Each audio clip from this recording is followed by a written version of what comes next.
Okay, so yes, well, good evening, everybody, and a very warm welcome to tonight's panel discussion in our Family Talk series, in which we would like to present a joint web app, the NS-Dokumentationszentrum National Socialism in Cologne, developed together with the team of the Jewish Museum MiQua. Well, the full name, I'll say it once now, and then we stick to the abbreviation. It's the LVR Jewish Museum in the Archaeological Quarter, short for MiQua. Yeah, we would like to present you the app and the two walks we have developed so far. Well, my name is Birte Klasik, and I work as a researcher for Jewish history at the Documentationszentrum National Socialism. And in that capacity, I've been part of the project team developing that app in cooperation with MiQua for several years now. And I'm very happy to welcome my two colleagues from the MiQua side on the project team, Christiane Twiehaus and Samantha Bornheim. And there was a third colleague, Charlotte Pinot, who unfortunately no longer works with either of the institutions, but she may join us later on. She's well, on her way back from a trip to Poland, so maybe she'll be able to join us from the train at a later point. And yeah, and I'm very thrilled to also welcome about 3 descendants of families which we portray in the app, all from the US as it happens. Vicky Tauber, the granddaughter of the rather well-known carnivalist Hans David Tauber, and Pamela Moses and Caroline Steelberg, who are descendants of the Moses family, all of which well, played quite a crucial part in the app, and they are going to talk a little bit more about the family history, their research on it, and what it means for them to have their family portrayed in this web app. Well, I guess you all know the two institutions behind the web the app, the Documentation and Center on National Socialism, which is the local memorial site to the Nazi era in Cologne, and the MiQua, which will be the Jewish Museum still under development, as you can see in Samantha Bornheim's background at the moment. And well, I think you all know these two institutions, so I'm not going to say a lot more about that. But when it was decided to establish a Jewish museum in Cologne several years ago, it was very quickly decided that these two institutions should in some way be linked, because we both deal with Jewish history in one way or another, but with a different focus, of course. I mean, as a memorial site or a memorial institution to the Nazi era in Cologne, our history focuses on the persecution of the Jewish people, while the MiQua will cover the broader history from the Roman times until well, contemporary history. So we have different perspectives on the same subject in a way. And the idea was to find a tool to kind of lead visitors from one side to the next, and show them places, sites relevant for Jewish history in the 20th century in Cologne. And the idea was to make people aware specifically of sites which you would not necessarily associate with Jewish history at a first glance. So sites where Jewish history is no longer visible, where former buildings no longer stand, sites people may pass in their everyday life in the city centre without even being aware this has anything to do with Jewish history. And also, which was quite important for us from the Documentation Centre's perspective, was that this gives us a chance to not only show Jewish history as a history of persecution and of exclusion, but also show what Jewish life was before the Nazis had seized power, to show the rich cultural and social life Jewish people led here in the city. And so we started, I mean, this has been developed over several years. And from the very beginning, we aimed to develop different walks. So take people on different walks through the city, all in the city center, of course, linking the two sides of the documentation center with the side of the future museum.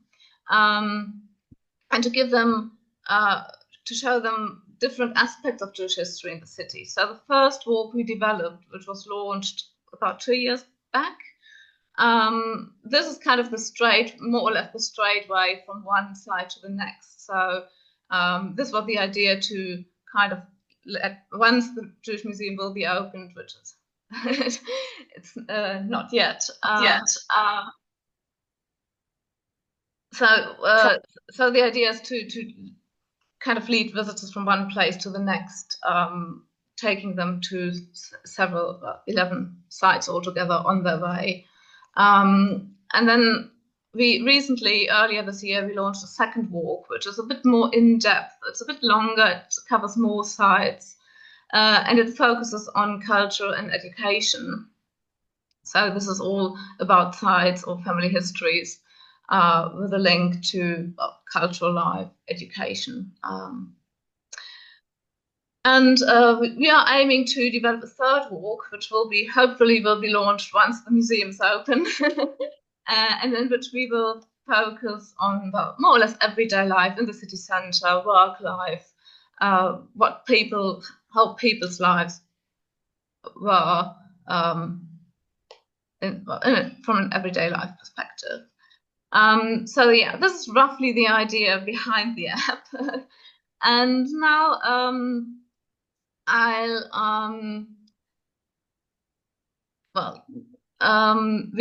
Samantha Bornheim, she will give you a better insight into the layout and the functionality of the app, and tell you a little bit more about the records, its features, the history, the stories it features.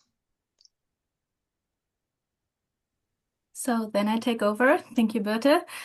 First of all, a warm welcome from me too, and thanks to all of you for participating tonight. I will start sharing my screen, and I hope it works out well. Hope you can see it. Perfect. So we will switch a bit because I want to give you a brief insight in how to use our web app between the houses. So I'll switch a bit between this presentation and the actual application. And this one is, as already said, not a classical app. So you do not download it from any of the app stores and bring it to your device and it remains there and then you can just start it from there. This one you open via your chosen browser, especially via the MiQua website, for example. And we will also put the link to the website in the chat, I think, in a few minutes. So you can also open it if you want to on your screen. But I will show you how it works in a few minutes. So a quick tour through the usage of it. First of all, after starting it, you can choose either German or English language. For now, we just choose the English one. The application is available in both languages, so all the material, all the content, is possible to look at, to use it in both languages.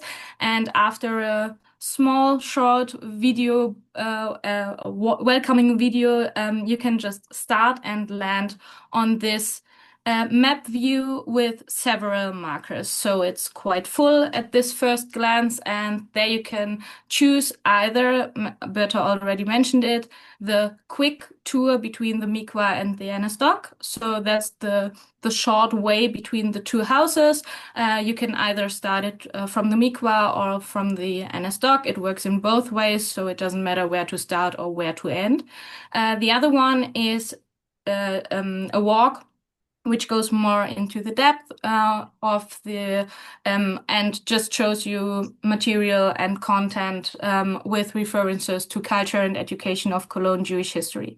So these are the two first options you have, and for now we just focus on the new content, but we will show you a bit more later. So once chosen the walk you are interested in, you just come to this point of view, also with the map, so you can have your orientation where you're, where you are at least. If you're moving through the city, you can move with your mobile device and just go to the different stops that are presented here.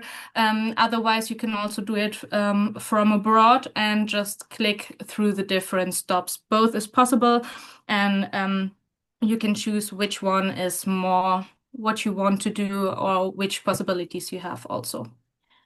Today we focus on the materials as well and the content that are presented from the two families already mentioned, and just to let you know which is what is possible actually in the app.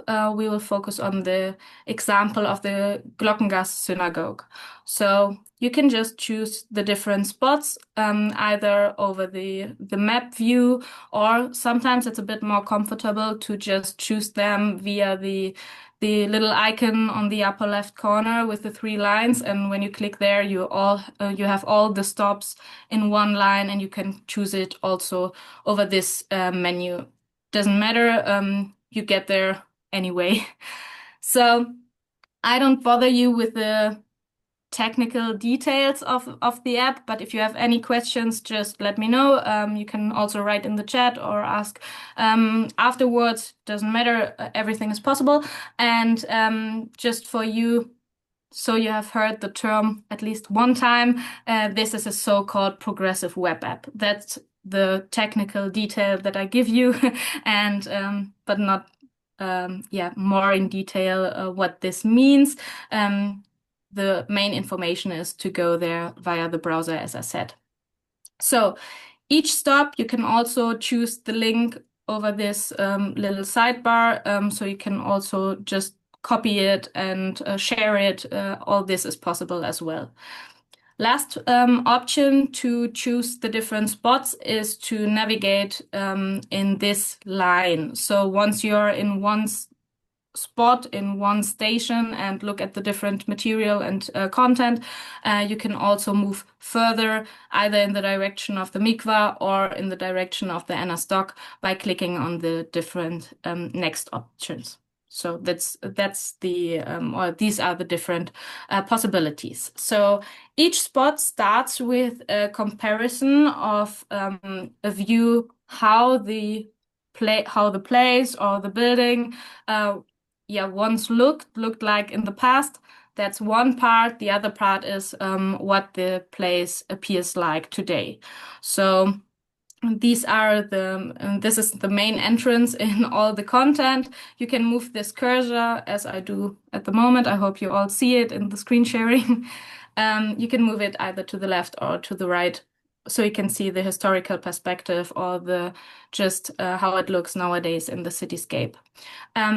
Looking at the Synagogue Glockengasse, you can see that there's more or less no trace left of the former religious spot for Jewish life in Cologne. We have now the building of the opera here at this place, and there's a small plaque which reminds on the synagogue, but that's it. So that's one of the examples for spots where no traces just give you the hint what connection to Jewish history has been there for people who just pass and walk through the streets. All the important information in short is given you on this very first page. So you have, of course, the address, but you have also some main information in short texts at the beginning. And then to go further in the deep, you can just inform you about, for example, biographies. You can see different historical photographies. You can have other primary sources such as different media with audios and videos. All this is available via clicking on these 3 points or bullets on the bottom. Yeah, to show you again with the example of the synagogue, we have here the biography of Isaac Offenbach, father of the composer Jacques Offenbach, and you can also in this special example hear a musical setting of the Haggadah, which was composed by Isaac Offenbach from the 19th century. So this is one example how it can look like. You can also have, if we click a bit further, some details about the architecture. You have the different pictures, and if you want to see these pictures in a bigger scale, just click it and you get further information by clicking on the picture info at the bottom. That's for short for now. And one last hint, we have some spots that are on the walk, the direct walk between the two houses, and we have some of them which are also at the culture on the walk for the topic of culture and education, and they are easily linked. You don't have to leave your actually chosen walk, but you can just click on this crossed arrow symbol on the right, and then you can get to the other walk as well. You can see all the content, you can see all the material, click through the different deeper stages and watch the videos, for example, and you can easily return by clicking on the cross symbol on the left. So that's one special function that came with launching, opening, presenting the second walk as well. These little conjunction between the two walks. So as I said, there are lots of different materials which are in the different spots, used in the different spots, and I will just switch again back to the presentation so you can have a look at this. As I said, it's lots of different materials used in this application.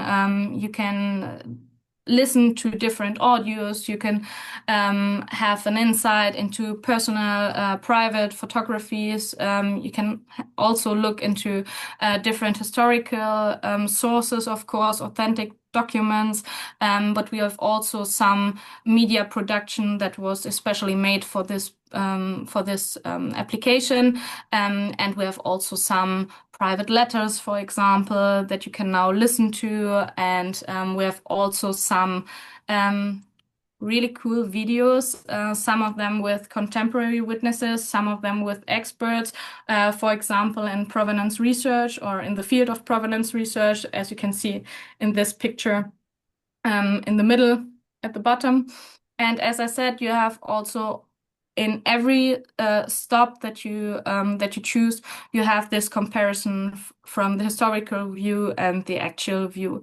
That has been really important for us to just make it a bit more comfortable and a bit more easy to understand how the place, how the building looked like in the centuries before, for example. And to explain some specific terms, we offer also a small glossary that's also for specific terms, but sometimes it's just a bit helpful to add this information and to give it while understanding the different texts. I think for the moment, that would be it. If you have any questions, just give me a sign. I can again open it, but otherwise I would give it to you, Berta. Okay, yeah, thank you very much, Sam, for this brief overview of the app and its functionality. But I think you all got an idea that there's a lot to explore, a lot to see, and a huge variety of records and documents we are able to present in this app. And when you look at this variety and the many different contemporary documents we have, you mentioned letters, you saw the photographs, photographs from family albums, for example. Well, users may wonder where we got all that material from, why we had access and could make use of it for the app. Well, and the reason is, well, our three guests, for example, on the panel tonight. So both the NS-Doc and the MiQua have been in touch with former residents of Cologne, Jewish residents who had to flee from the city during the Nazi era. Well, these days it's mostly the descendants from the second and third generation, of course. And so the NS-Doc, since we've been here a bit longer, we've built up quite a huge network. But the MiQua is just building it up as well. So both of us, both institutions, have contact to descendants, relatives of former Cologne families.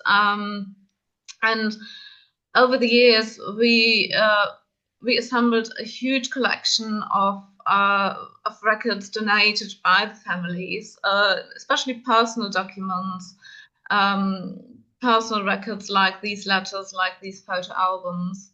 And of course, well, neither the NS-Doc nor the MiQua is able to put it all on display in the exhibitions.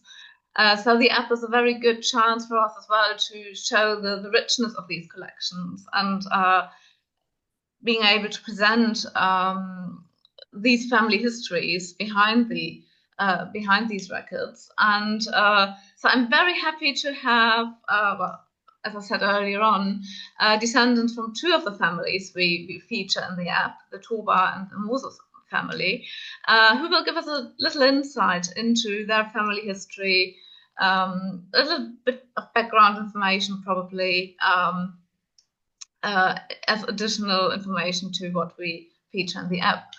And yeah, I would like to start with Pamela Moses and Caroline Steelberg, descendants of the Moses family, who actually live just around the corner from the LD house, the historic site where the documentation center is now housed.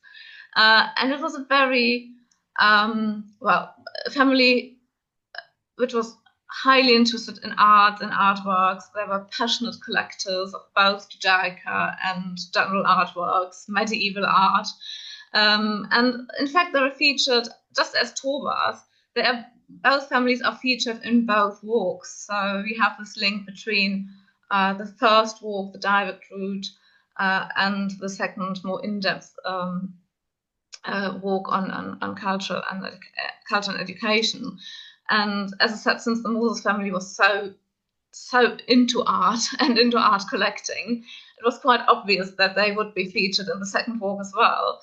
And I'm really curious to hear Pamela and Caroline well, present us a little bit more about their family history now.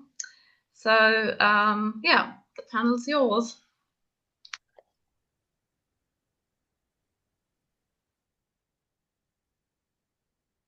I'm Caroline Moses Steelberg, and I'm joining from Chicago. And this is my sister, Pamela. I'm Dr. Pamela Moses, and I'm zooming in from California in the United States tonight. And I have images I'd like to share with you. So let me pull up this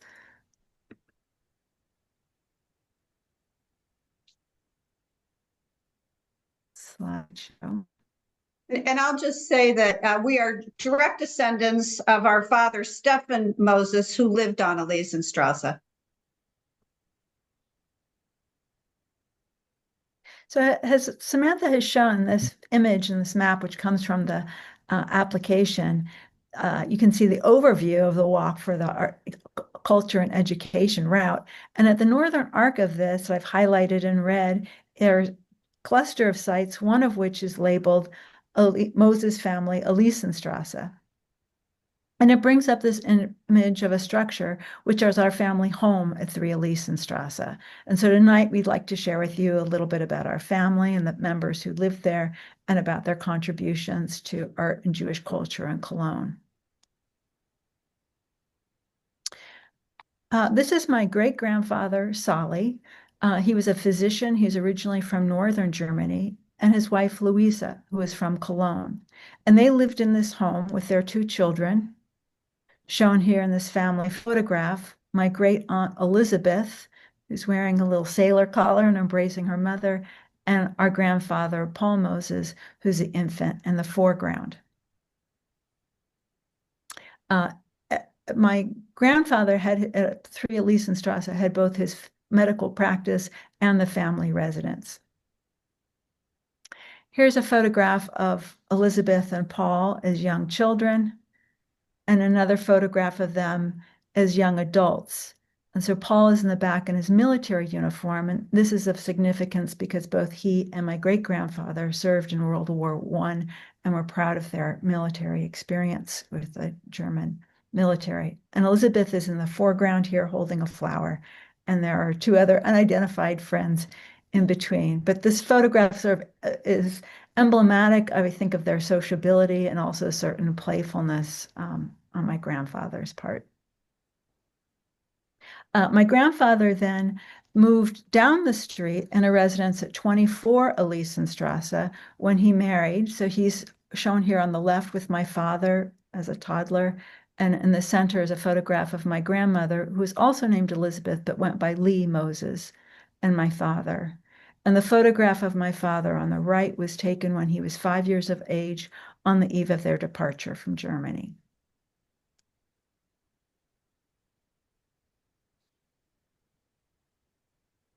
The Culture and Education app features Dr. Elizabeth Moses. This photograph is presented in the app. Elizabeth Moses worked at what is now called the Museum of Applied Arts. It was formerly the Cologne Museum of Decorative Arts from 1920, and later at the Val-Richartz Museum in Cologne. In 1925, she curated an exhibit, Jews and Judaism in the Rhineland, which was part of the Cologne Millennium Exhibition. The show was novel in showcasing Jewish artifacts and culture of the Rhineland, and it was co-curated with Dr. Adolf Kobler, a historian and rabbi of the Jewish community in Cologne. Portions of the exhibition itself are included in the app. The photos of the Cologne Millennium Exhibition are of interest in the sense that they present the tangible work of my great aunt Elizabeth. As her namesake, her name was Elizabeth Caroline, mine is Caroline Elizabeth. I've tried to get a sense of who she was and what her work as curator and why that was so significant. Thanks to the content provided in the app and from the research of the NS-Documentation Center, I have a much better understanding of the context of the Millennium Exhibition and how it was her vision to centralize Jewish art and artifacts into the broader context of culture and art in the Rhineland rural areas. Elizabeth lost her position in 1933, abruptly in 1933, when Hitler came into power and terminated Jewish civil service employees from their jobs. She immigrated to San Francisco in the United States, where through the help of professional friends, she obtained a position as curator of decorative art at the De Young Museum in San Francisco and continued her career in art and culture. Here's a photo of her at the De Young Museum. She's on the right in the photo, in the Garden of the De Young, taken from a newspaper story. Among the shows she curated was Jewish ceremonial objects and items of historical interest, which illustrates her continued interest in this topic in the United States. Elizabeth died before we were born, so we did not know her directly, but she was very much a part of my father's life, and in that way, present throughout ours. He was very close to his aunt, Pamela. And she really adored him. So it is just recently. It was just, I can go. Yeah, it was just recently that my sister and I learned from our mother that the furniture in our family home was primarily from our Aunt Elizabeth. We'd grown up with German furnishings, which we recognized as distinctly different from those of our childhood friends. They're all antiques, really, which were even antiques in their own home in Germany. We vaguely assumed that it was from our grandparents. The furniture was from our grandparents. However, Elizabeth had died in 1957, shortly before my parents were married.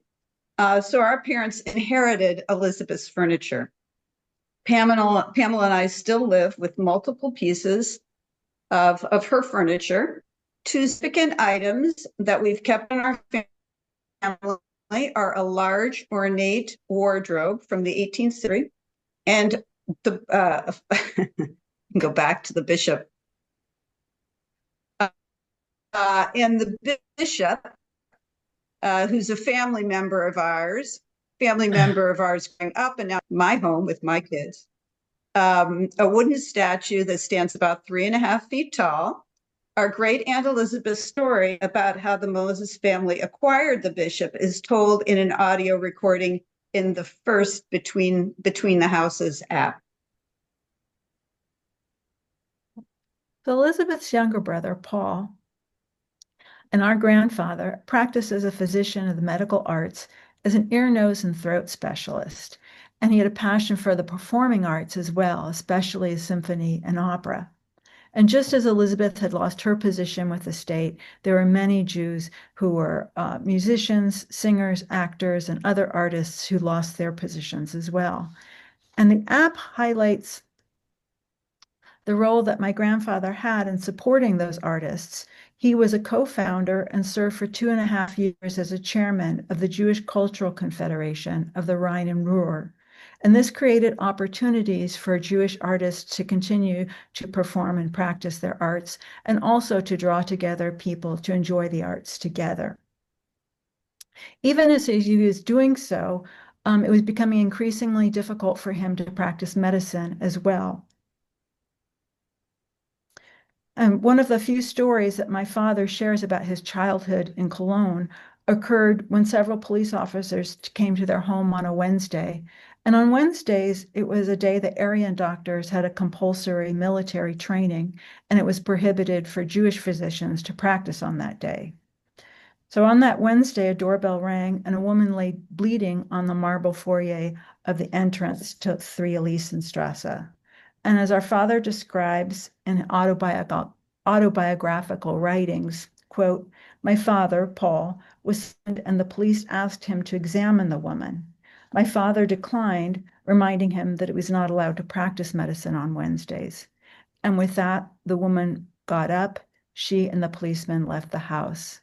So the blood was animal blood that she had released while laying on the floor. Had my father treated her, we surely would have been sent to a concentration camp," end quote. And this photograph of my grandfather was taken in Cologne, 1936. And so Paul and Lee and my father fled Germany in 1936. Our father, as I said, was 5 years old at that time, and the family joined Elizabeth in San Francisco. So the app more specifically presents an audio recording of a letter that was written by the Federation in honor and as a farewell to my grandfather. It's a very touching goodbye, and it highlights his leadership and his role in sustaining and uplifting the arts and artists in Cologne. This is a photograph of our grandmother. She's playing the accordion in their home on 24 Elisenstrasse. And it's a photograph that's very familiar to us. We'd seen it in her home regularly. And I'd always thought of it as a very joyous photograph taken at presumably some festive party. It's only recently that we've discovered there's an inscription on the back that reads, "Last party in Cologne, Elisenstrasse 24. I sang all the old songs, furniture, and everything was gone." 2 years later, in 1938, Paul's and Elizabeth's parents, Sally and Louisa, immigrated to the United States as well and abandoned their home at 3 Elisenstrasse. In the United States, our grandfather obtained his medical license and continued in a private practice as an ear, nose, throat specialist and treated particularly actors and singers and speakers until his death in 1965. He was also notably associated with Stanford Medical School. He was an associate clinical professor and also was a director of the Voice and Speech Clinic. In addition, he was a house physician for the San Francisco Opera. So while our grandfather died when we were young, we grew up in California not far from my grandmother and were very close to her. And she spoke often of her life in Germany, of their immigration, and of their years in San Francisco. And when they arrived in San Francisco, they became a part of a German Jewish diaspora, which was a collection of musicians, composers, conductors, vocalists, painters, photographers, and writers who'd come from all over Germany. And we'd heard my grandmother and father tell stories about late night dinner parties that they attended and that my grandparents hosted. Some of them ran into the evening, especially after the opera in the San Francisco. So these gatherings were a natural extension of their life in Germany. And we experienced that social circle as well when visiting regularly with my grandmother's friends, who at that time would have been in their 70s. And they told stories about their immigration experience, as well as their memories of former years.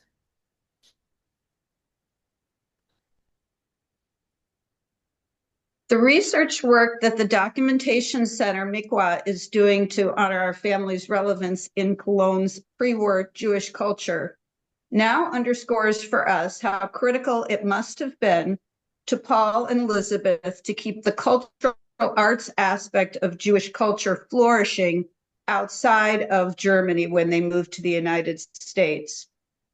They recreated a place for welcoming Jewish artistic talent in their home in San Francisco.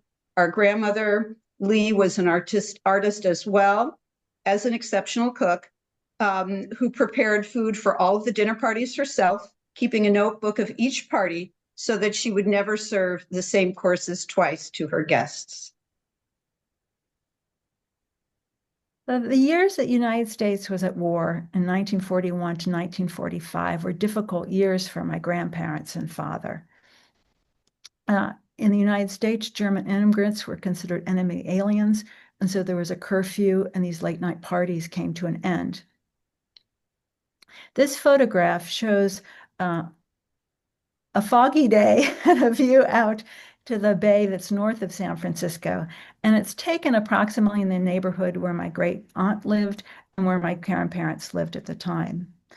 So my father and grandparents were forced to cover their windows that looked out in this direction to the San Francisco Bay with black cloth due to the FBI's fears that they might be signaling to German boats in the bay. So even though they'd fled Germany and persecution for being Jewish, they were viewed as potential enemies and agents who might be spying on Americans, and they were forbidden from speaking their native language, German, in public. For many years, my grandparents and father did not want to return to Germany. My mother recently shared with us that Paul was invited back in 1956. It was a great surprise to him and my grandmother, and after great deliberation and hesitation, they decided to accept the offer. And they were equally surprised to receive a welcome when they came back to Cologne, given the hostility that they had experienced during the Nazi regime. And the timing of that invitation coincided with the publication of a book that my grandfather wrote entitled The Voice of Neurosis. He returned again in 1936 when Germany honored him, where he was honored by the West German government, and they sponsored a series of lectures and visits to faculties of leading universities in Europe. And our father, later in his life during retirement, visited Germany on 2 different occasions. I should say he returned in 1963 to Germany the second time on request. The next photo is of the stumbling stones. Both Pamela and I have been to Elisa multiple times across the years to see for ourselves and revisit our family home. We feel familial connection and a sense of place on Elisenstrasse.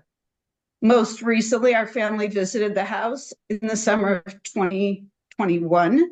It was remarkable to see that there were Stolperstein placed in front of the home with Paul, Elizabeth, and our great-grandparents' names. It was meaningful not just to Pamela and me, but also to my children. Pamela? Yeah, that someone had placed these stones there in honor of our family without our awareness of it even. And we were significant to us and we were deeply moved. And currently we're in the process of having additional stumbling stone placed down the street at 24 Elisenstrasse, where my grandmother and father lived, and Paul's stone will be relocated to join them.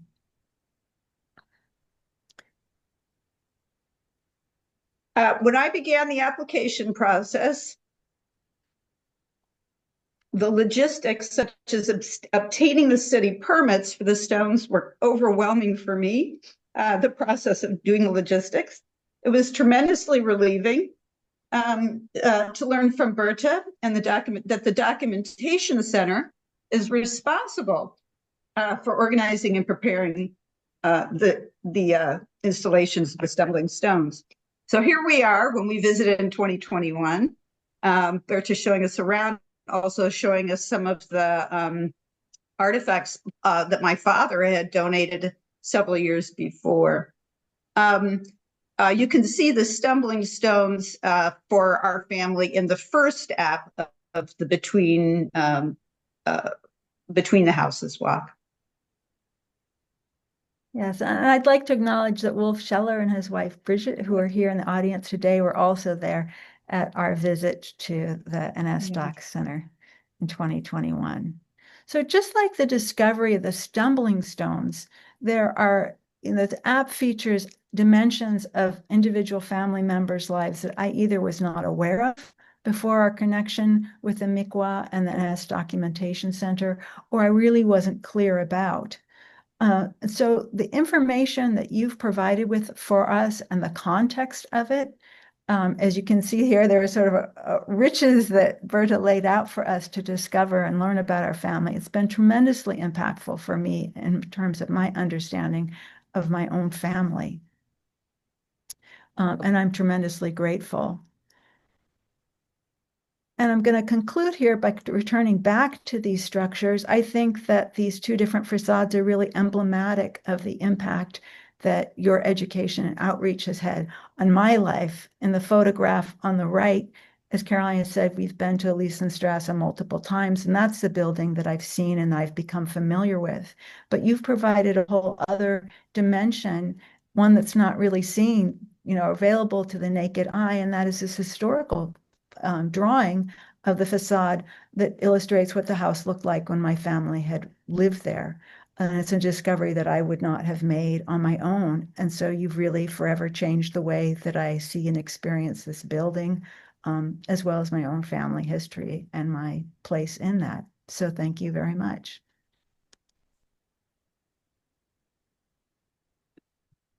So yeah, thank you, Pamela and Caroline, for this very impressive presentation.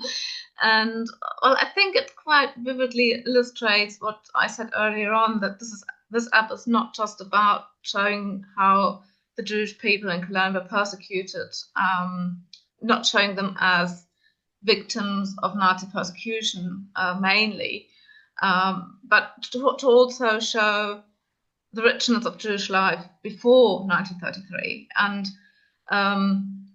the loss, the persecution of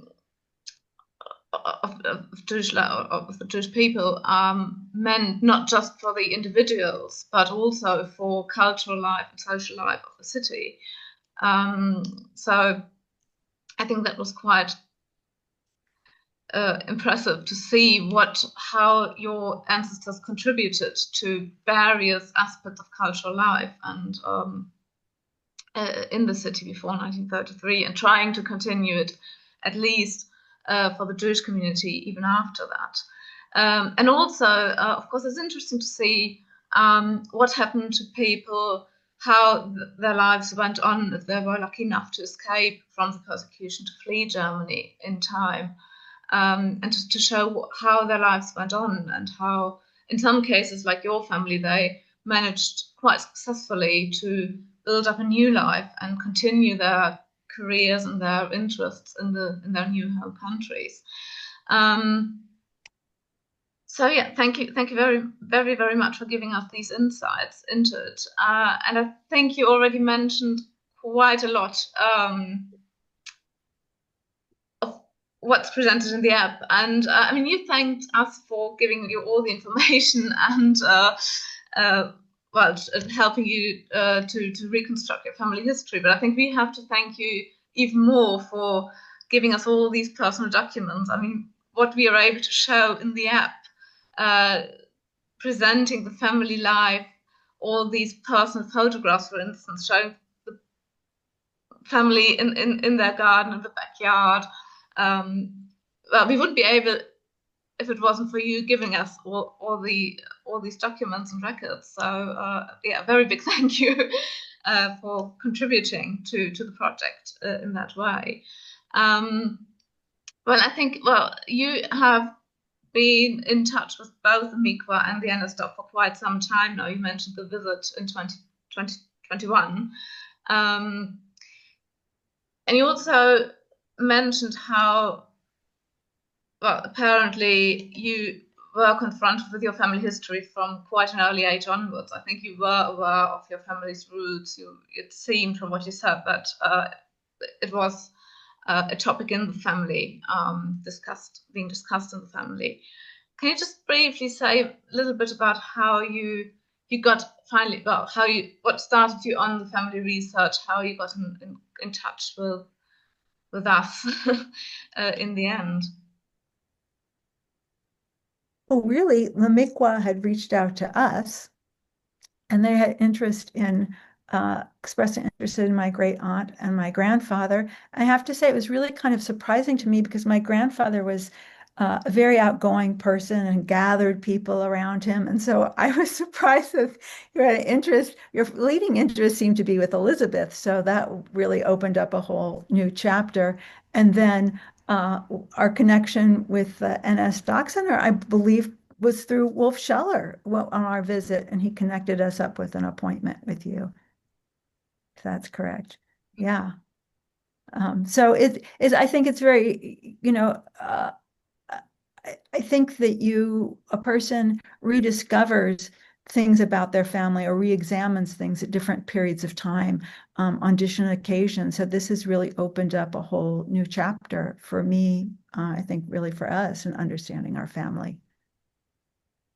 Yeah, I would say it was quite remarkable, really sort of serendipitous, the connections that were made when we went in 2021. Really, I think our family intent, Pamela and me, I really wanted to plan a trip for my children to see Germany while they were still at home, when they were still living with us, because I thought it would be more difficult as they got older and went to college, and how would we be able to, coordinate everything to do a family trip. So we did it when they were in high school. But, the connections that we had, really, we have a family relative who lives in Bonn. That was one connection we had. We wanted to make sure that they saw that part of our family. That's my grandmother's side. I had a connection through Wolf Scheller and Bridget through my father, who had been interviewed by Wolf regarding Elise and Strauss. He did that for, I believe, a public radio broadcast. As a broadcaster there, he had an interest in that, and he has family members who lived on Elise and Strauss. So I had that contact through email with Wolf because of the interview that my father had done many years ago. And so that was the other contact we had. And then Pamela had the email for Charlotte, I think, at the at the MiQua Documentation Center. And that's really all we had. Prior trips had been family trips to go see my grandmother's relatives in Germany, and because we were interested ourselves. But the way this all came together is quite remarkable. And, you know, I had long wanted to learn about the history myself, but could not possibly have done that myself because I don't speak or read in German. So to have it presented in the way that it has been, with you having done the research, is really unbelievable in a way, and quite a gift. Thank you for these kind words. Okay, so Christiane, would you like to contribute a little bit from the project team's perspective? Yeah, I will give you a brief insight in how we put the family history in, how we implemented this in the application. And thank you to Sam, who helps me in all this digital stuff. We can have a small walk through both routes. We start with the second route, and I will show you a little bit of how we work with all the sources. And like Pamela and Caroline also showed some screenshots of the application. But here, again, we start with both views of the venue where we are. So you can switch again between the pictures with the, yeah, Dankeschön. Thank you. And then, wenn etwas runtergehst, Sam. Yeah.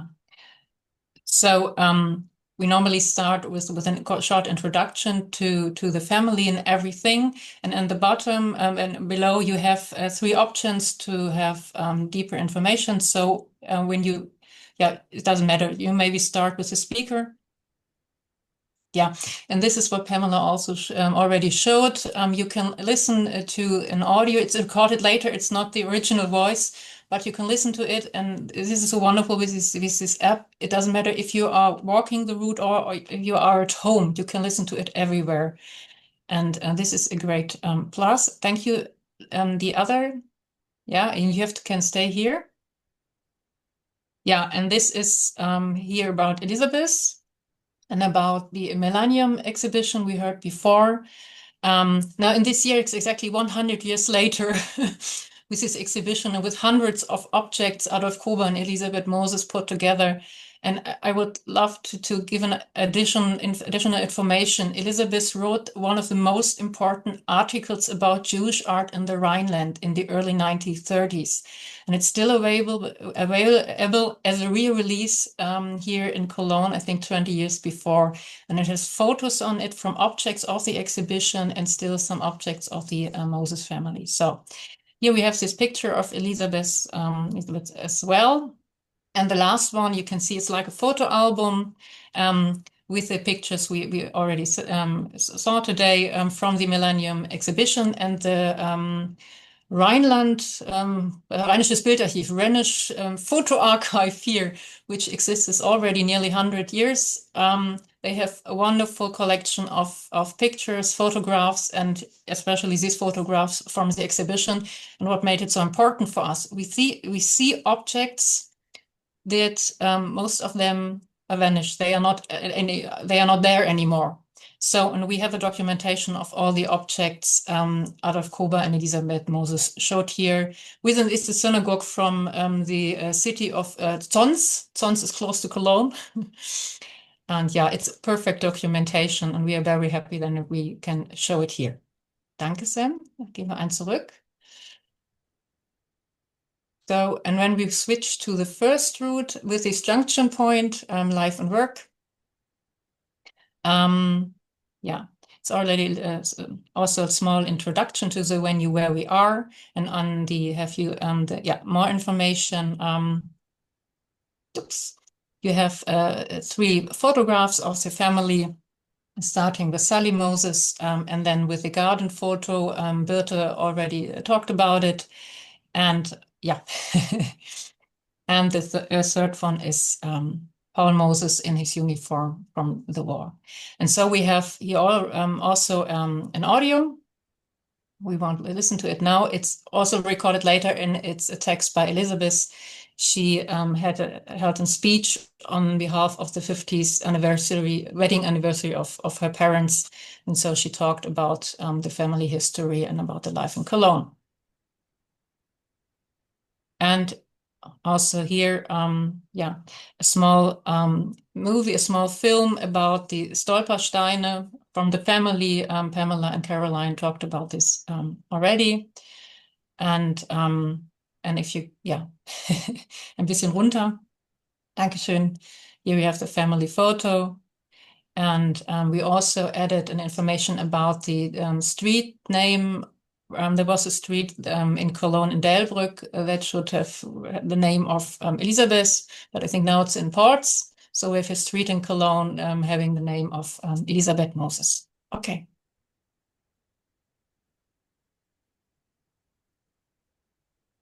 Okay, thanks. So yeah, as you can see, it's also the app also deals with forms of commemorating Jewish life in Cologne and keeping the memory alive, which we may talk a little bit more about later on.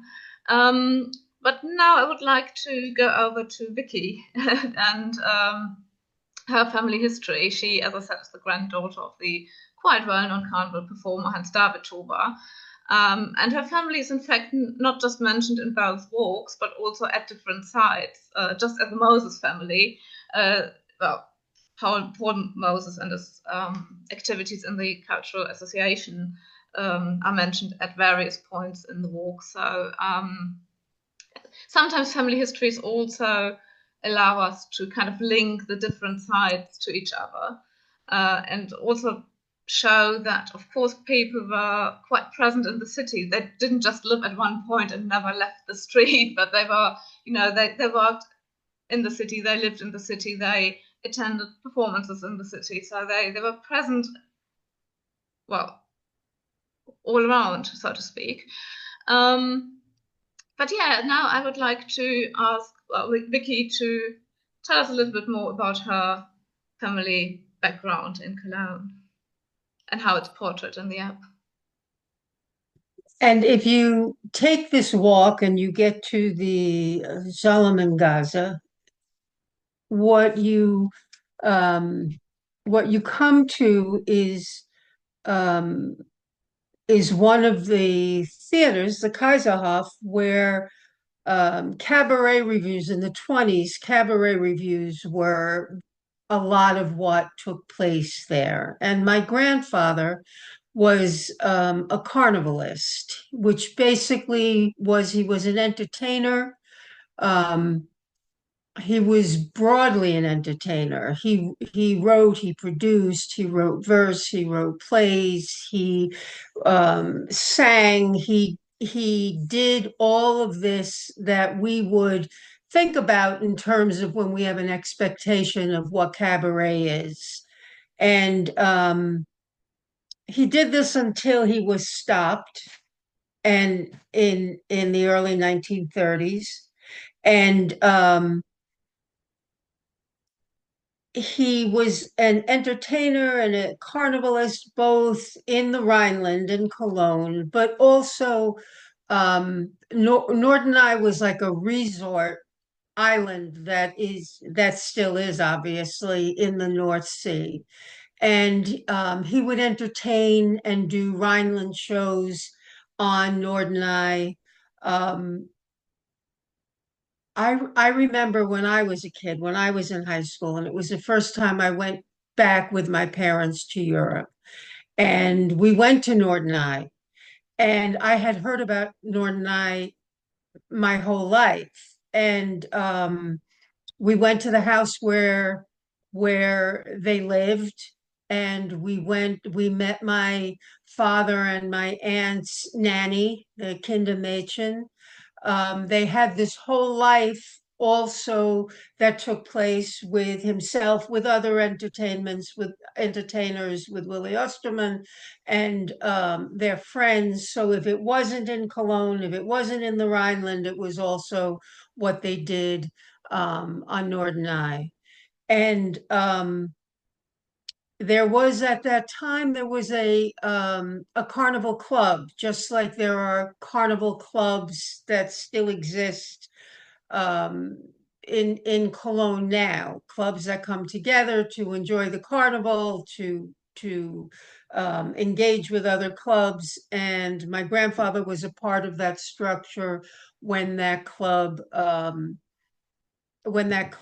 was established, and it was a Jewish carnival club compared to the other carnival clubs.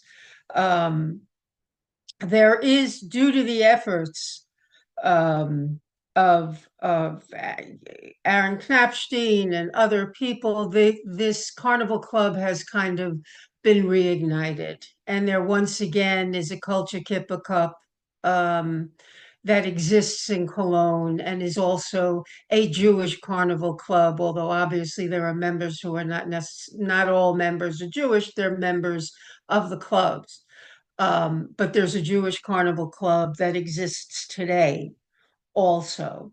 So based on a lot of effort. The thing, if you look at the Solomon Gaza on the walk through between the houses, there are several icons, and the icon for depiction of people indicates that the carnival was always in his luggage, in my grandfather's luggage, and that's because he did travel and put on these shows in different places, certainly in Norderney. But I was sharing with what I was sharing with you earlier was that when they came to America in December 1939, my grandfather, his wife, and my father and his sister.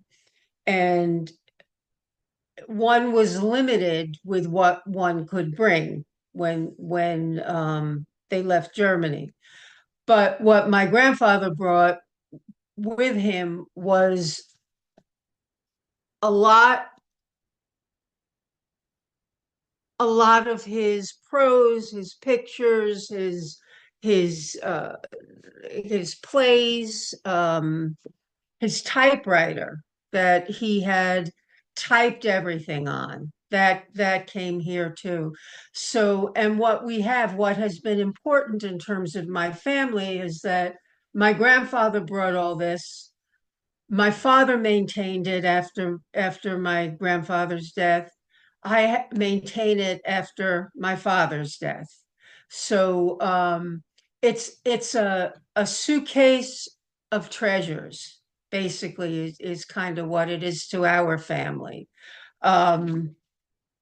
And as you indicated, the carnival was always in his luggage, and certainly for us it is. When you look at the icons, and you'll see the photos that are there.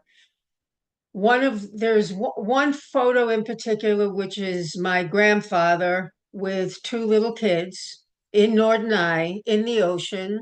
And that is my father, Teo, and his sister Lilo. So that was when thank you. So that's these are Norderney pictures. Another Norderney picture, let me see if this comes up. This is my grandfather surrounded by the crowd, always a crowd. And when he came to New York, so did the crowd. Carnival was celebrated in Cologne. Carnival was also celebrated in Washington Heights. A couple of months after they got here, there's like a playbill of a show that he was putting on. He continued all of that once he came to America. And this above the carnival picture is a Purim festival that he was either master ceremony of or entertaining as part of, but all of that came with him when he came from Cologne. of course, my grandfather was one of 10 children. And by 39, his wife was basically saying, if you want to stay here, but I'm taking the kids and leaving. She had relatives in the United States. And so his brothers said, you can't let her go by herself. So the four of them came to New York with the expectation that when this was all over, they'd be back in Cologne. So he took the pieces that were representative of his life in Cologne, certainly thinking he'd be back, but enough that represented life in Cologne and also continued his life from Cologne in New York. The other icon that's there, and the icon on that is the app for the album, and I'm talking about the coffee maker.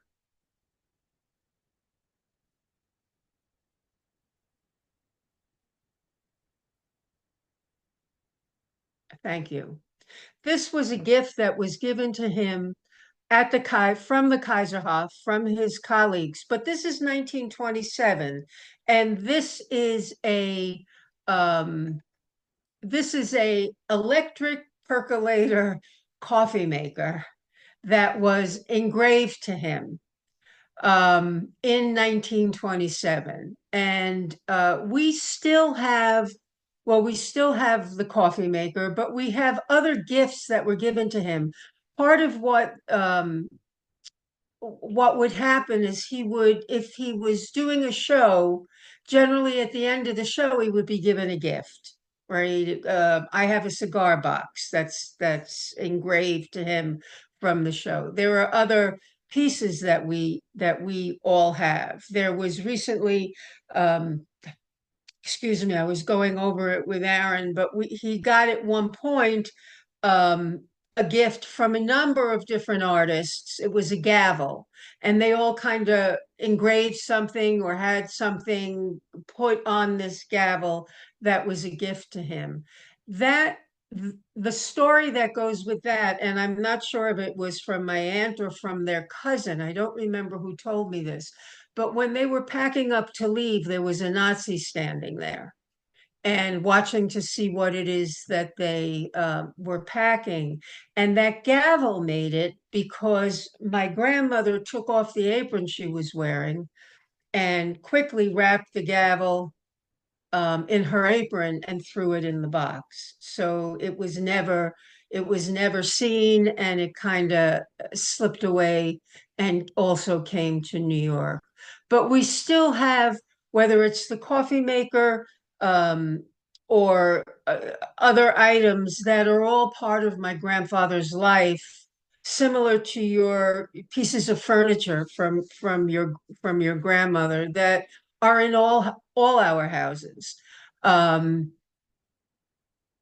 We have the paper, the verse, the plays, the songs, the sheet music for some of the songs that he's written. The other thing that is very nice is that some of the songs that he has written are still played. I've heard them. I've been in Germany. It's still part of the music of Carnival. He's still very much alive in that whole process. I don't know that you can see it, but over my right shoulder is a Hans Tobar Abend. It's an advertisement for an evening with Hans Tobar, and it lists the other artists that were also on that show. So his life in Cologne continued when he came to New York, and it continues through all of us. His great-granddaughter is also an actress and also has pieces of my grandfather. So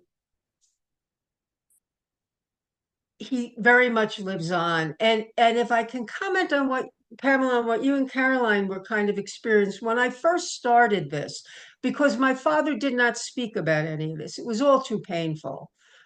He was 16 when he came over, my aunt a few years younger, and I could ask questions, but he just couldn't answer them. So when I started getting into this, when we were contacted years ago by Aaron Knapstein, and excuse me, and I first started getting more and more into this, my experience is an ownership of parts of my family that I didn't have before. And the only way that I've gotten that is through this process. And it has certainly been incredibly enriching. So I can appreciate, you know, kind of how you're feeling as you get more and more into this. The other stop on the walk is the Schildergasse stop, and that was that speaks to the Municipal Israelite Elementary School, which opened initially in 1875, and then it had moved a couple of times, but it was, thank you, but it was closed in 37. This young lady is my Aunt Lilo. And Lilo is Hans David Tobar's daughter, my father's sister. And during her visit in Cologne a number of years ago, she was interviewed. And she speaks about her experience during her school days in school. It was interesting because I didn't understand so much of it, even with my Google Translate. But I heard her talking about she referred a couple of times to two friends, and there was a friend of hers from school that lived not far from where I currently live. And on one of the times that my aunt came up to my house, she arranged to see this school friend. And she was talking about these other two friends that clearly were murdered when she was here. And she talks about them again in this interview. And obviously, the trauma associated with the loss of those two children stayed with her. You know, her friendship, her feelings of friendship for those two girls stayed with her for all her days, because she continued, not often, and I don't know if she spoke of them to her daughter or not, but certainly talked about them. They were her buddies, you know. So this piece on the Schildergasse is an interview with my aunt that was done. And it's a testimonial. So that's the Tobar family part of this walk. Yeah, well, once again, a very, very big thank you for this presentation. And I think, yeah, it became quite clear that, I mean, you have a huge collection of records, family documents, and this is quite unusual, given as the limit of stuff people were allowed to take when fleeing Germany during the 30s. Yeah.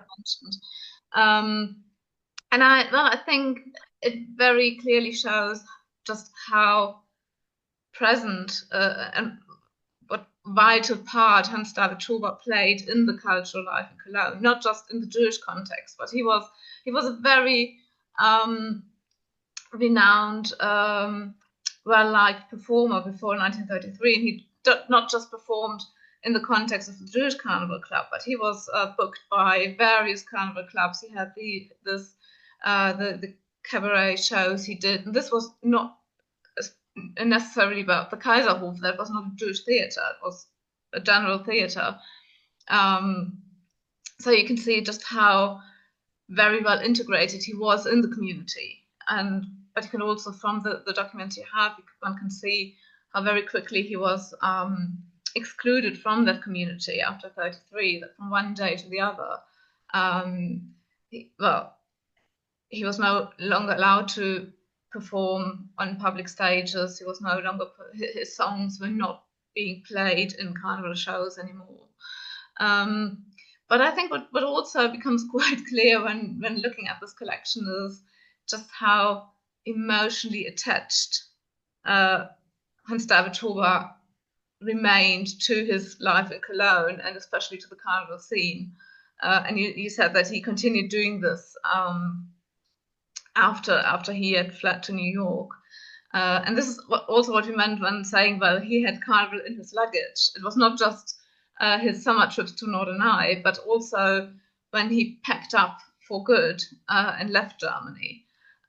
He also kind of put carnival in his luggage, and he took all those records pertaining to his career here, pertaining to carnival, from the coffee maker to all these programs and leaflets, which I think is quite moving, given that they were so limited in what they were allowed to take, and then he took all these kind of personal things which may not have been of a very big use for him. Some of the stuff that he had some of the stuff, and not necessarily this stuff, that they had was kept by had to be kept by, they had two sister-in-laws who were not Jewish.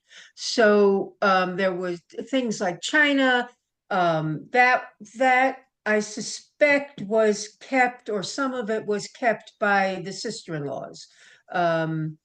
The husband might have been in camp, his brother might have been in camps, but some of this stuff was, I think, rescued by other, it just appears that way, rescued by some other family members, you know. But yeah, this was, you know, the other piece of this is that, and I remember I was 5 when my grandfather died. But I have such images of going to their apartment, and there was always a crowd there.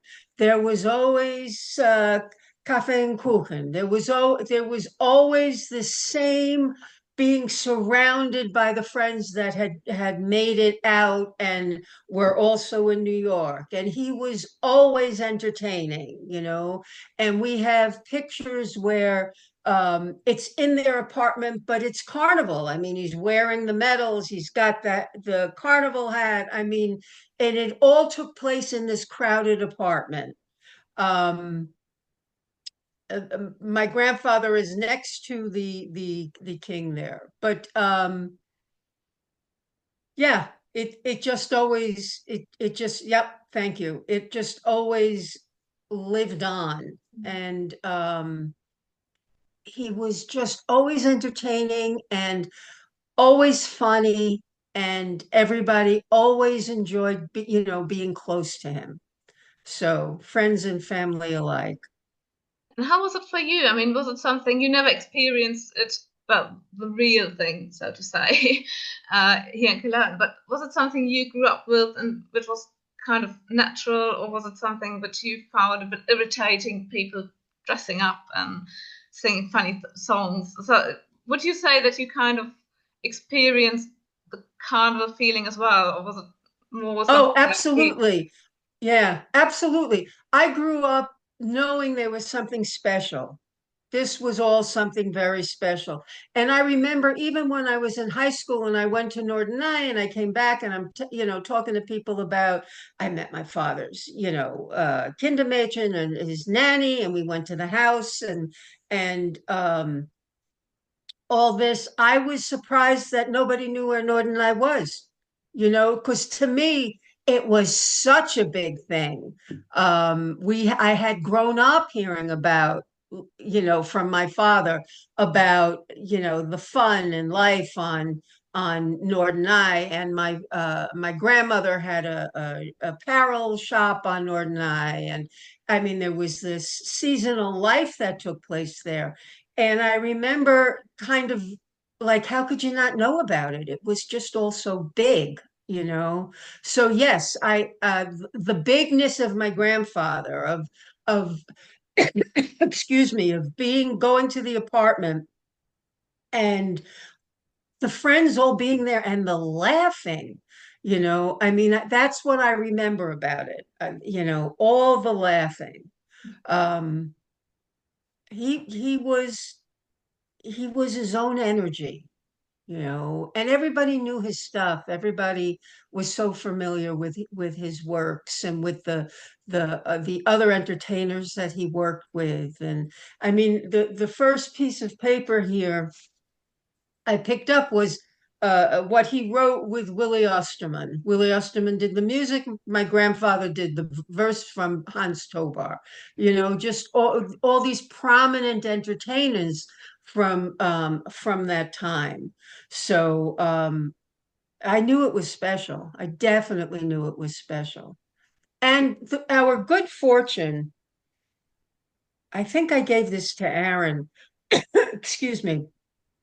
Our good fortune is that my father got an 8 millimeter movie camera when I was about a year old. So there is a piece of film of my grandfather interacting with my cousin who was older than me and just being surrounded by, it's all black and white, of course, but being surrounded by these friends and you know, the drinking and toasting and the coffee and the whatever, he's there. So it, as I said, I knew it was special. May I ask a question? Yes, sure. I grew up in the Rhineland. I'm from Germany, and I know that carnival is just a part of your living as a child, and then you grew up and as an adult. Do you know, besides that, he was much involved with very famous people like Osterman? Do you know how he got into this all to do? I mean, besides as a normal Cologne person, you know, being interested in the carnival, but to got that much involved. Do you know anything about what happened?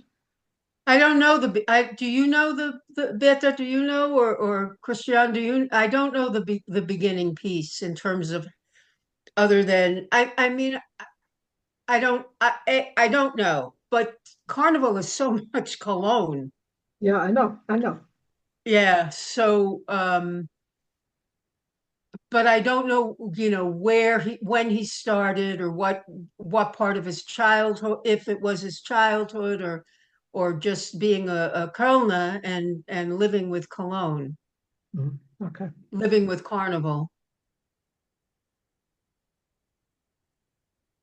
It's an interesting question. Yeah, because as a child, as a like 14, 15-year-old one, I was giving these kind of Büttenreden, you know, the speeches, you know, which are kind of funny, but I lost track of that. So I was kind of wondering, he must have gotten some experience that he really was a very funny and entertaining person. So he got you know, more and more to do that, and got involved with Osterman, for example. Mm-hmm.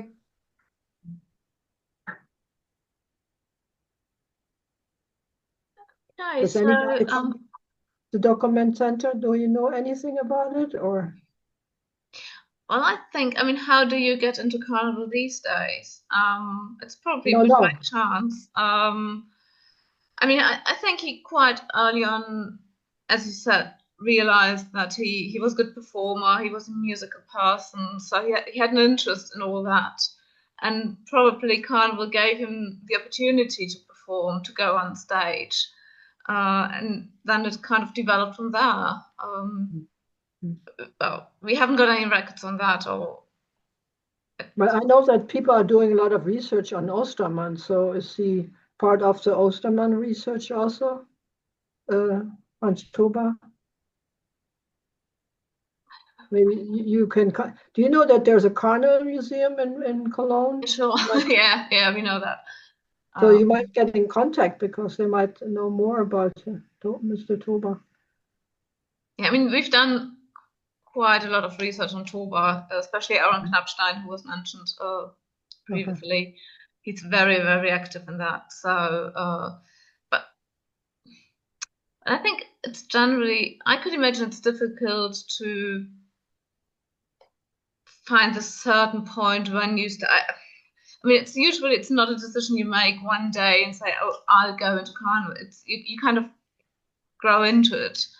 So, and I assume, without knowing the details, I would assume that it was just the same as Hans-David Schober.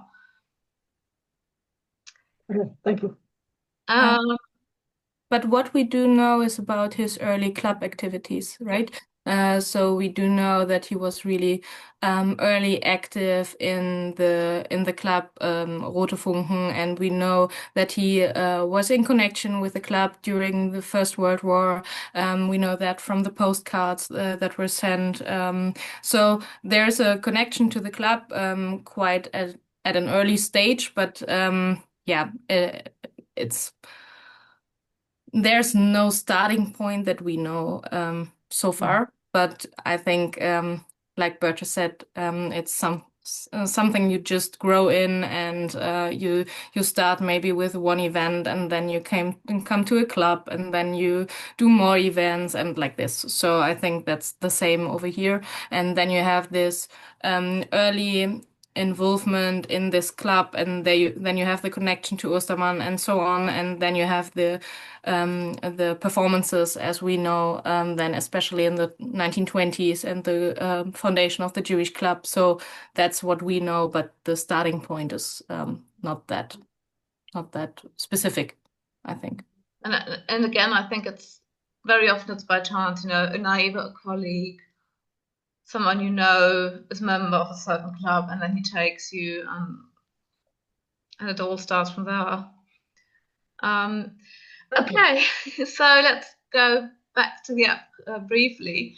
Well, this huge variety of records and artifacts which are still there, which still exist, made it quite difficult for us, of course, to decide what to present in the app, to choose, to make a selection of items we wanted to present.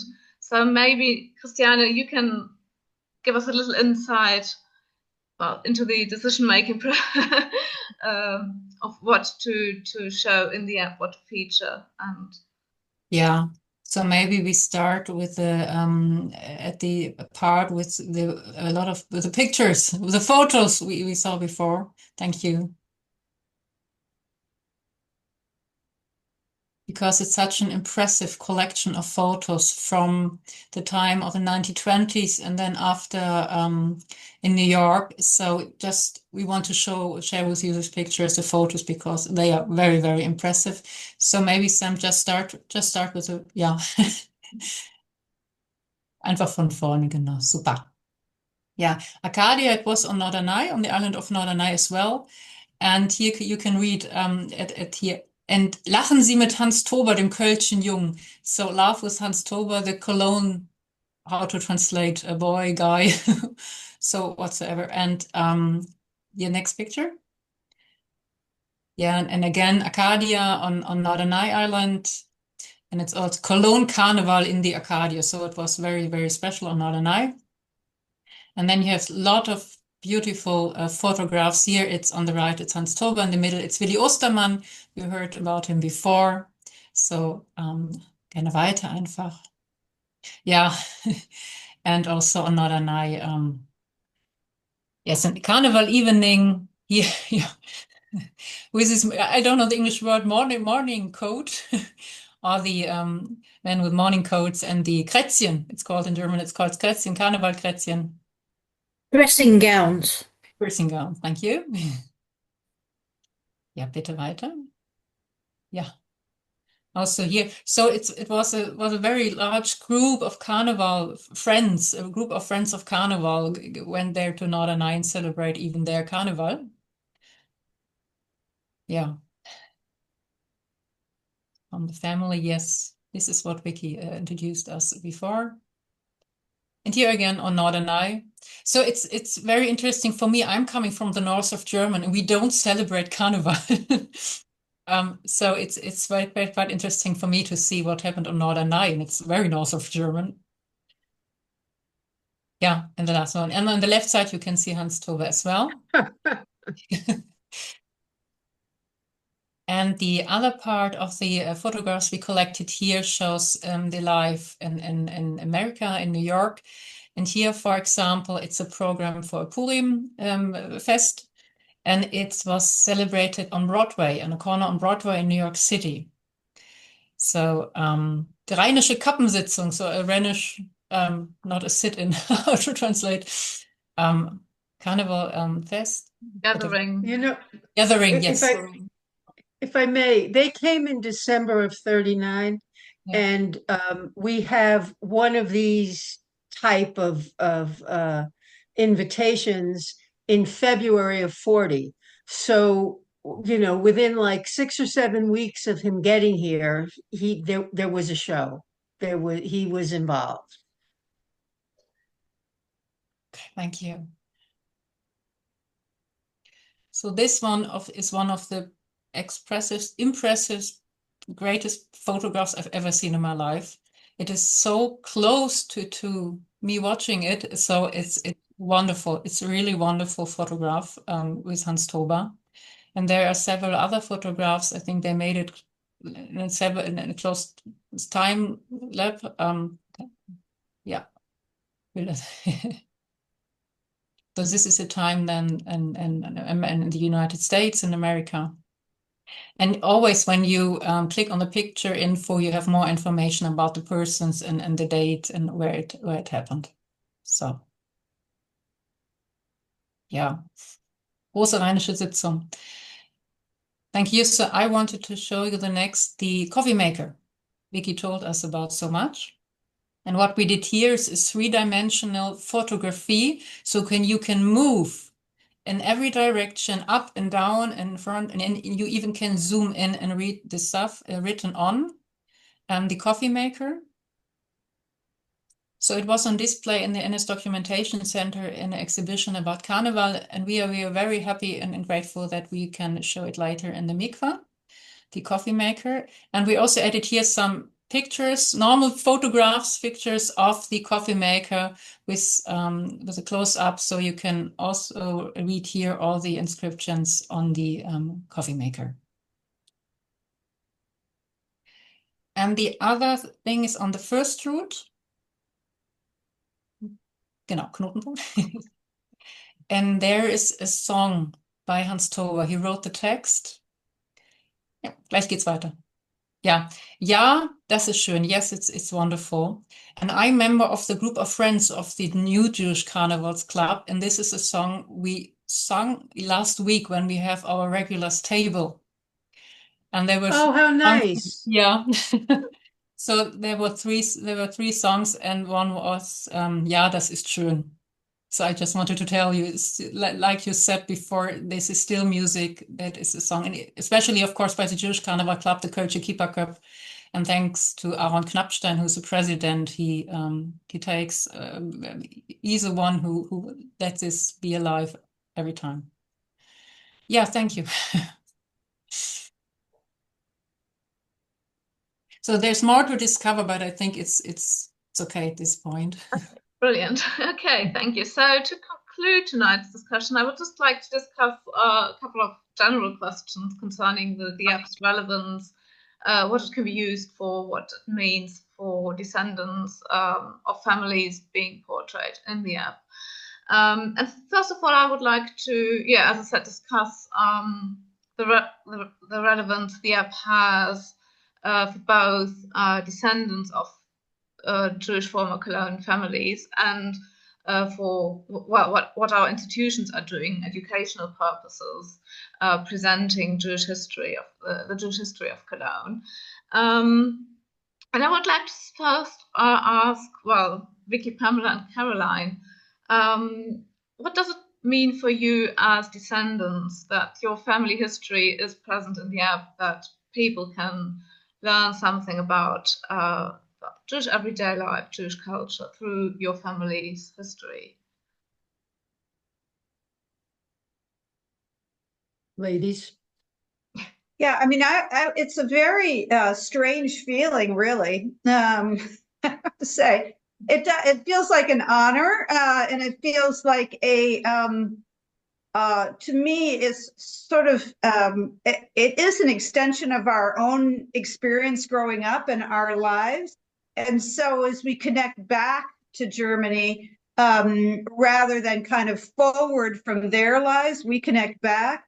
It really creates a context and a structure for our lives and how we grew up and what we grew up in. So it's quite again, as I said, it's quite a remarkable experience. I think I can't speak for you, Pamela, but I think certainly for me and for my family is also, as you said, Vicki, and I heard this in other family talk, is it. Not everyone can relate to the experience that we had.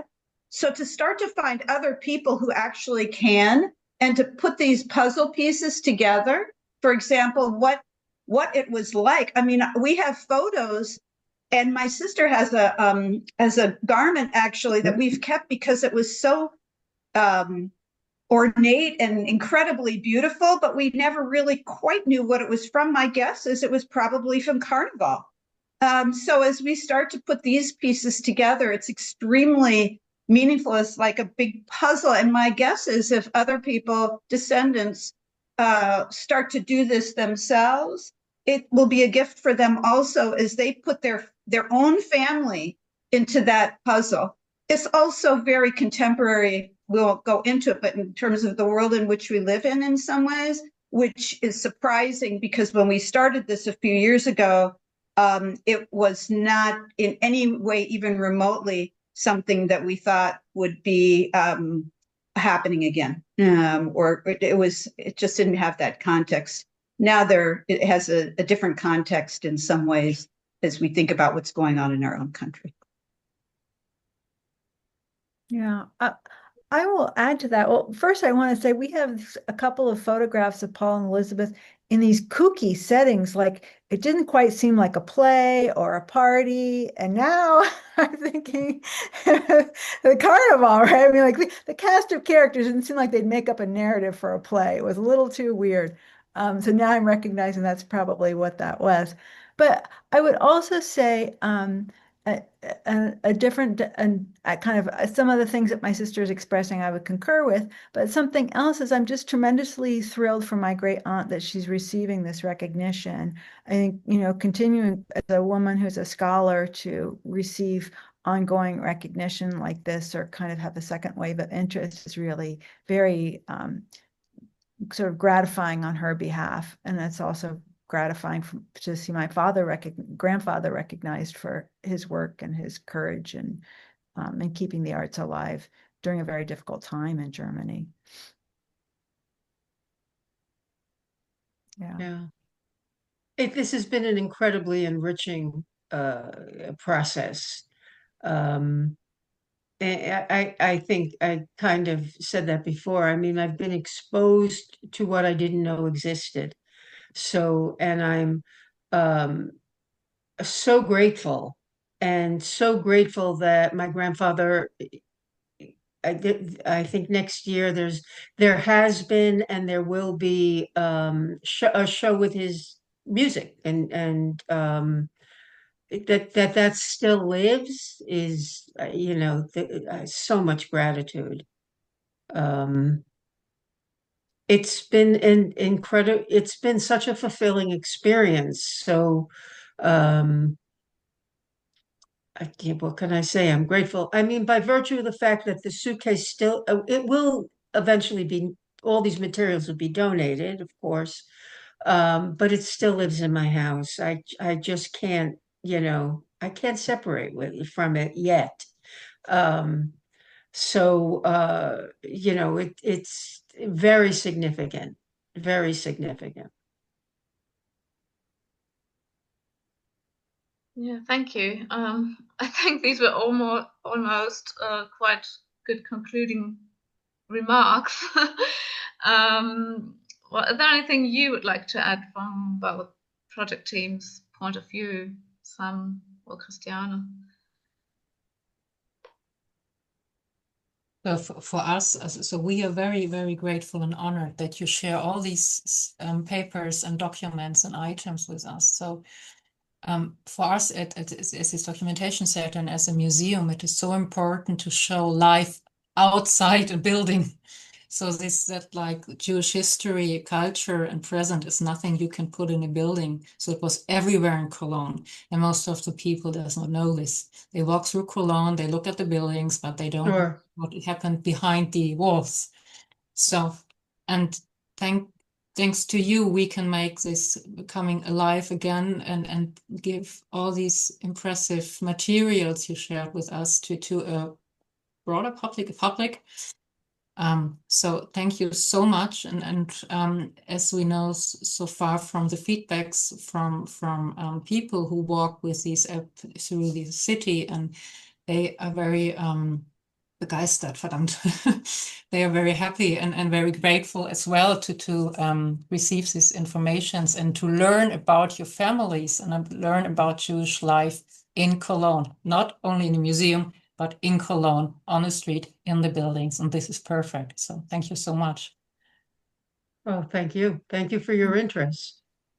And I think what's also something to add is we can show with all these biographies, with all these family stories, we can show the variety of Jewish life in different contexts, in different times, and we can show their everyday life topics with carnival, with culture, with education, with whatever. And so you can just put, as you said a few minutes ago, put this pieces of puzzle also for us together and just give an impression of how Jewish life looked in the first half of the 20th century, but also a bit before, and not always just looking on these 12 years, which is of course really important, but also to show their lives before and what were the things that were important to the people and to the different families. And I think these variety, these different family stories are really some kind of giving insight into just Cologne history, at least, not only Jewish life, but also in the history in total of the city. And we can also show it as an integral and integrated part of the city's history and not as a separate kind of outstanding special history. But you can always see the links to general Cologne history. This is not separated from the city or from the environment that people lived in. So, Jeanette, you raised your hand. Yeah, I just wanted to add something because obviously I'm not part of either of the two families whose experiences were shared today, but I have my own family's Cologne history. But I'm also thinking of having been in Cologne and seen the very multicultural city that Cologne is. And I'm thinking how important it is what you're doing so that the vibrant Jewish history of Cologne comes not just off the pages, but is real for the contemporary generations in Cologne, so that our history isn't just dead history that stopped with the onset of World War II when many families didn't get out and ours did. It's about showing the current generations, we're still there, and I know that's the important element. And I know a lot of work has been done in Germany, celebrating, was it 1700 years of the Jewish community in Germany, but it's actually making it be alive still for the today generation. And it's not just looking back over 1700 years of what was. So I hope that over time, and this was absolutely brilliant, but I hope you're going to keep adding more and more stories to show that the Jewish community weren't just in one place or another place, but there were many places and many different types of Jewish people living in Cologne, whether they were rabbis or butchers or engineers or whatever they were, because we were everything in lots of different places. So brilliant work, and thank you. You're welcome. Yeah, I would think I would also say thank you for your care. You know, everyone that I've interacted with has been extremely caring with the material and the individuals who are represented, and I can't thank you enough for that. And we can't thank you enough for trusting us with the material and being so open and sharing your history with us. I mean, that's also quite moving for us that we get the opportunity to dive into your family history and trust us with your treasures and your memories. I would say it's as moving as the history itself, this process. Yeah, the process is very dimensional. It's like, it's not just information in, information out. I mean, it's so personal that I mean, even Aaron, who I keep referencing, was here a few months ago, but by the time he came, I had already found more material that I didn't know that I had, that when I had cleared out my parents' home, there was more material that wasn't in this suitcase, and letters that went from my grandfather's brothers to him once he was in New York, of what was happening here and or in Germany. So it's a living thing, you know. There's more and more exposed and more to kind of process. Yeah, and it's also from the research point of view, it's amazing that, you know, there's still so much to be found out, to be added, and there's still this kind of jigsaw puzzle of family histories to be completed, and about Jewish history in Cologne in general. So it's an ongoing. You all are doing definitely a wonderful job. You're all doing such a wonderful job. So thank you for that. Absolutely. Okay, so I think since we nearly reached 2 hours now, well, if there's anything else you would like to say, to contribute, feel free to do so, or ask questions, or discuss other aspects with the other participants.